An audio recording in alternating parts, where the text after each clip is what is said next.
Hello, welcome to Quackalope. Thank you for being here. Today we're talking about the best games from 2024. The 10 most outstanding, remarkable, added to the personal collection, my favorite games potentially of all time, well, until in 2025 happens, of course.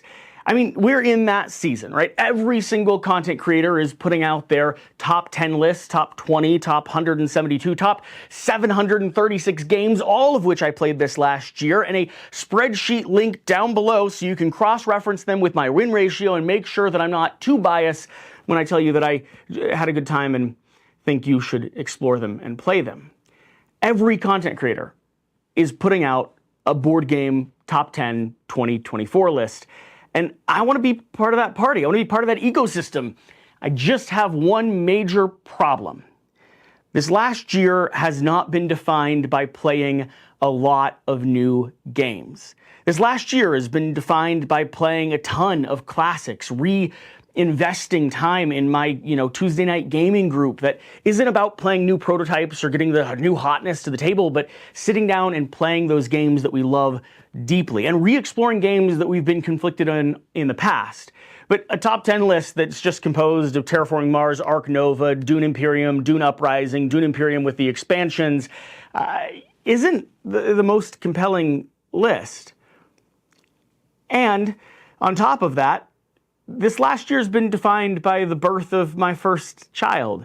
It's been defined by the preparation and the structure and the changes that were happening in me and in my wife and I's life approaching the birth of our son.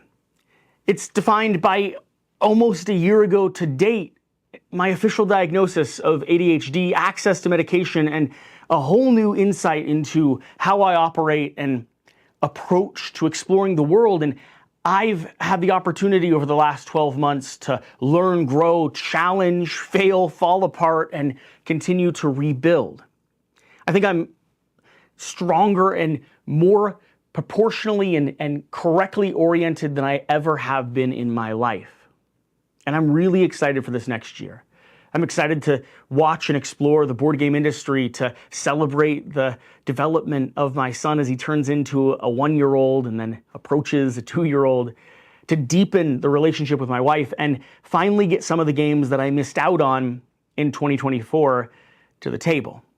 So this is my top 10 list from 2024, but it's a little bit of a weird collection because this is technically the 10 games that I regret not playing, or the 10 games I wish I got to the table, the 10 games that arrived that I was and have been for a long time so excited about, that with any other context or circumstance, I would have ripped them open, stuck cards on them and have found a friend that was willing to learn the rules and get it to the table with me. But this year, that didn't happen. And yet, this is actually a pretty reliable list of 10 incredible games. The unique thing about being a content creator, about working in this board game space, is that we're always playing, previewing, and prepping content on games that still haven't arrived. And so the vast majority of the games sitting at the table here that I'm about to run through very quickly, they're all games that I actually have some depth and knowledge in, games that I've experienced before. They're games that I have played prototypes of. I've been in conversation with the publisher, going through the developmental stages and watching as the game has progressed. They're games that I already know are part of my collection, part of the core that is, my board game library.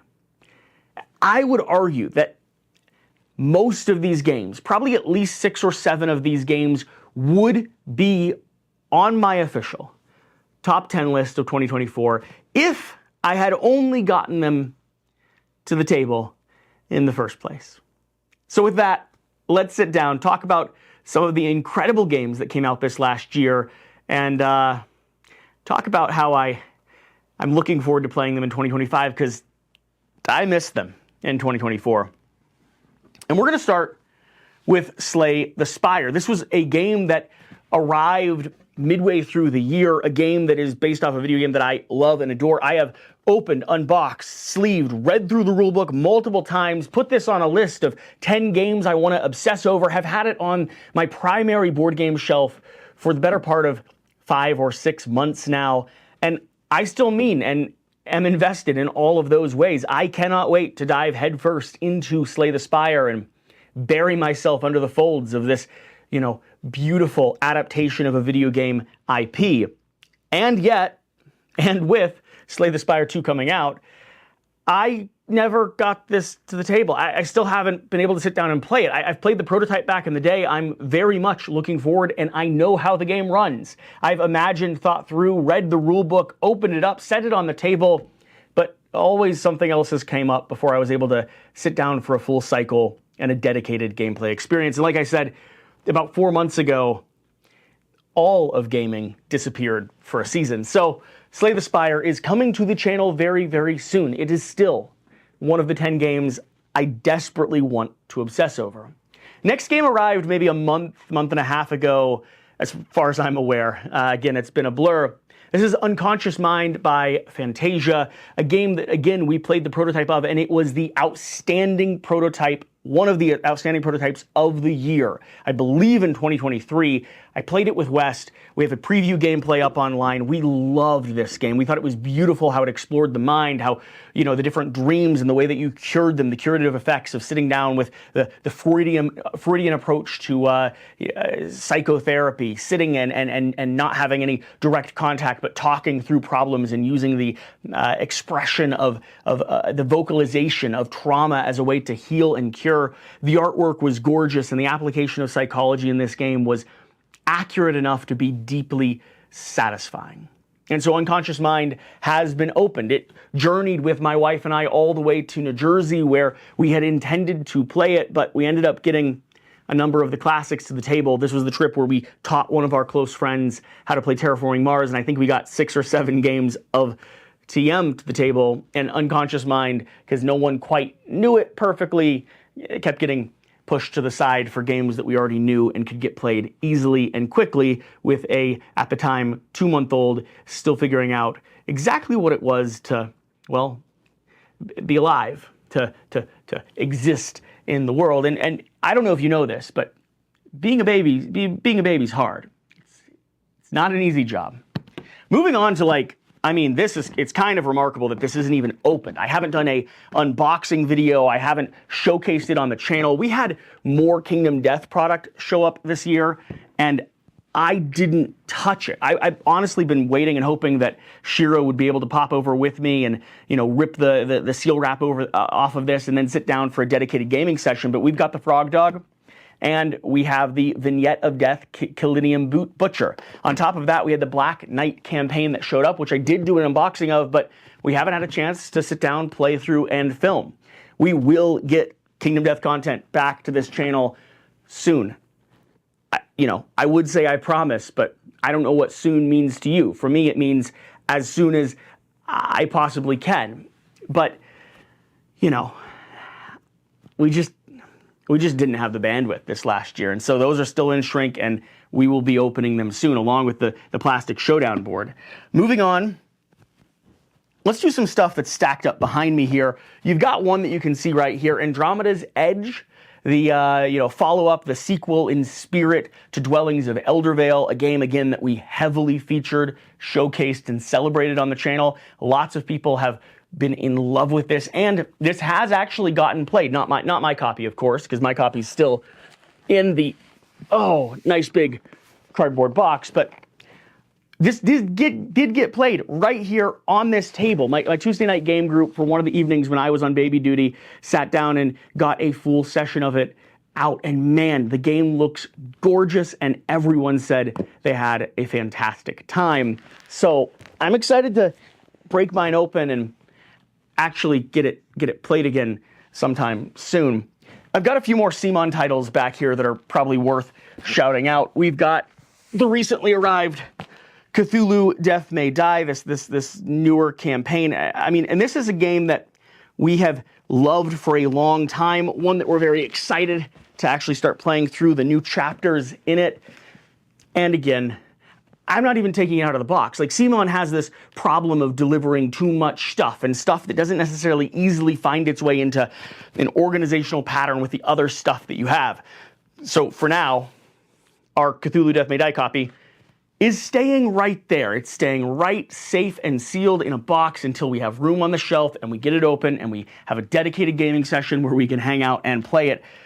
A game that I really never should have got a copy of because this is just way too much. This is one of like 6 or 7 boxes for CMON's Marvel United. This is the Multiverse campaign. I don't think we backed the other campaign that happened. I think there's a third one even that came out and showed up or not showed up. There's like DC inside. I have no idea. I haven't been following along closely enough, but like I've got like 6 boxes this size and I already have a full shelf packed to the brim. I have, what is that, 5 Calyx cubes packed to the brim with Marvel United already? I didn't need more. And also, my wife enjoys it, and she's really excited to have this opened up and to sit down and start playing through it and have an accessible, approachable game in this genre that we hold on to until our son starts playing board games with us. So, we're keeping it for now. The next 4 games are as follows. Flip 7. Flip 7 is actually the one game on this entire list that I don't know that much about. All of these other games I've explored, experienced, and had been anticipating and excited for them to arrive for years, if not longer in the case of things like Kingdom Death. Flip 7, though, is one of the games that Wes Todd, one of my close friends, told me was remarkable. He asked me if I'd tried it yet. I said I hadn't, and he said, man, it's one of the best games of the year. You have to try it. And I match up fairly closely with Wes. He's got good taste in games, and he likes weird, classic, niche, indie-style titles, games that feel different from other games that you get off the shelf and onto the table. And so, if he says Flip 7's good, Flip 7's sitting here on the list. Moving on, we have Dark Venture, the adventure card game. This is coming from a publisher who has made a few games in the Dark Venture series. All of the artwork is hand done by the designer and creator of this. Along with that, his other Dark Venture games, Dark Venture Battle of the Ancients, is one of the most unique, well-designed indie games I have ever played. It doesn't leave the space of being exactly what a weird, quirky artist intended it to be. And at the same time, it doesn't overwhelm you with poor rules or weird, quirky, events and stances and abilities and, subcategories of things that you have to keep in mind while you play. It's approachable, highly, highly enjoyable, and stylistically, thematically, narratively weird. And so this is the adventure card game. This is a 1 to 4 player, exactly what it says. Card game designed to bring you on a campaign, to send you on a journey, to tell a story. And the world here is weird, which means the story here is going to be weird. The artwork's creepy and sort of heavy metal-esque, I think would be the way I'd describe it, in the most wonderful way. And I love both card games, whether it's deck building or hand management or deck crafting. They're one of my favorite subgenres of the board game space. And on top of that, I love a good adventure. So this has been on a shelf staring me dead in the eyes for about 3 months now. Revive. A game still in shrink, but I have actually played this one this last year. One of my good friends, Dennis, came down, and this was his favorite game at the moment, and one of his favorite games maybe of all time now. He really, really swears by this title. I believe this is like a worker placement deck building hybrid as well, if I'm recalling appropriately. Let's see here. 500 years after mankind's unlock machines and customize your board, recruit followers that work well together. I'd have to remember perfectly. I remember enjoying it. I remember being compelled by it. I purchased a copy of it because I was excited to continue diving in and looking forward to maybe beating him the next time he came up and visited, which is happening in about a week. So Revive is here. I don't know that it would have actually been on my permanent, official top 10 from the last year, but it certainly would have been on Dennis's. And so kind of like Flip 7, it's both here to commemorate and celebrate a friend and their journey this last year, and also because it was good. I just didn't get to spend enough time with it. And then finally, the most recent addition to this list, we have Vagrant's song Encore, which just arrived right at the beginning of the year, or maybe don't, shoot the messenger. It might have arrived a few days after the beginning of the year had already happened. I'm like January 4th, 5th, 6th, something around then. I think I was late in letting them know my address, so I do think it was arriving prior to when I actually got a copy of it, though. And Vagrant Song is this beautiful, macabre, over-the-garden wall feeling campaign game. And Encore is the next stage in that, a swelling of stages, a deeper number of routes and variable pathways you can go, more characters to play, more bosses to battle, and more of this game that I've enjoyed a ton every time I've got it out and onto the table. Primarily 1 or 2 players. I will admit, at 4 players, it can be a little bit overwhelming with the AP that you experience. So this is here, and I'm super excited to play it. When am I going to play it? I don't know. In 2025, though, that's going to happen. We're gonna make room for it. We're slowly elbowing our way in. If you notice, we're putting out some reliable, regular content. We're getting structured, scheduled. We're getting a consistent thematic posting schedule going, which you guys don't know anything about yet, but I am putting up similar videos on similar days of the week. For instance, this is a top 10 video or a list video on a Thursday. Sometimes maybe it's Wednesday. I haven't narrowed it down perfectly, but gameplay videos should be coming out on Friday. Kickstarter and crowdfunding projects on Tuesday, because that's when the most of them launch. Sundays, more about personal stuff, conversations, life updates, weird, quirky things that I discover around neuroscience and the art of being a father. And Monday's rules, teaching how to play, top 10 tips, quick start guides. And then finally, we've got review videos that rotate on Wednesday or Thursday. I have to figure out which day I'm locking top 10s and rules and review videos in on. So that's what we have.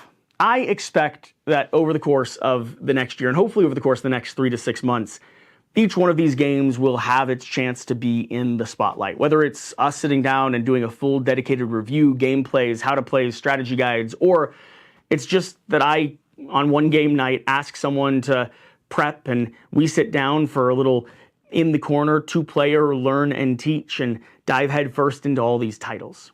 I'm very excited to play each and every one of these, and I don't want them to get lost in the mix of new exciting stuff that's coming out.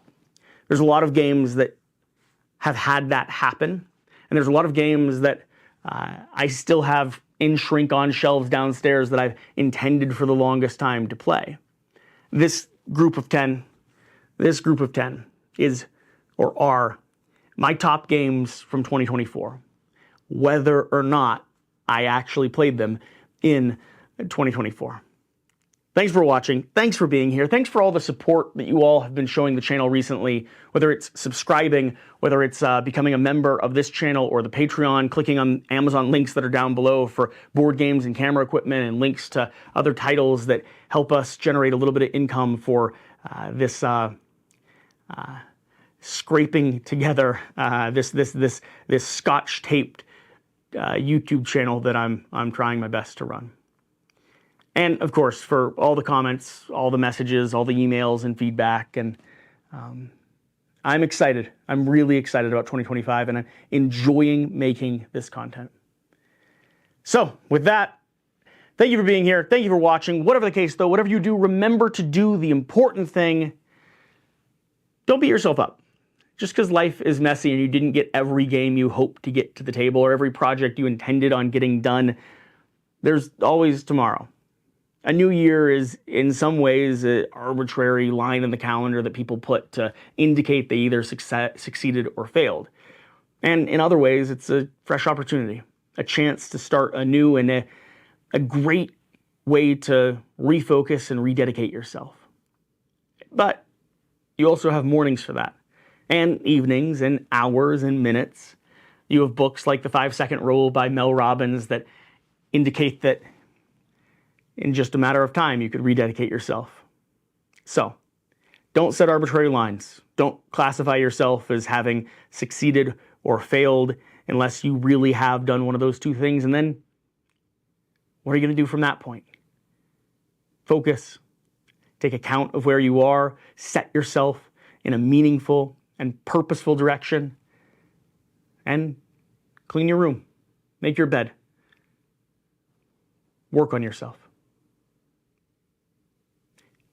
Whatever the case, though, we'll see you next time.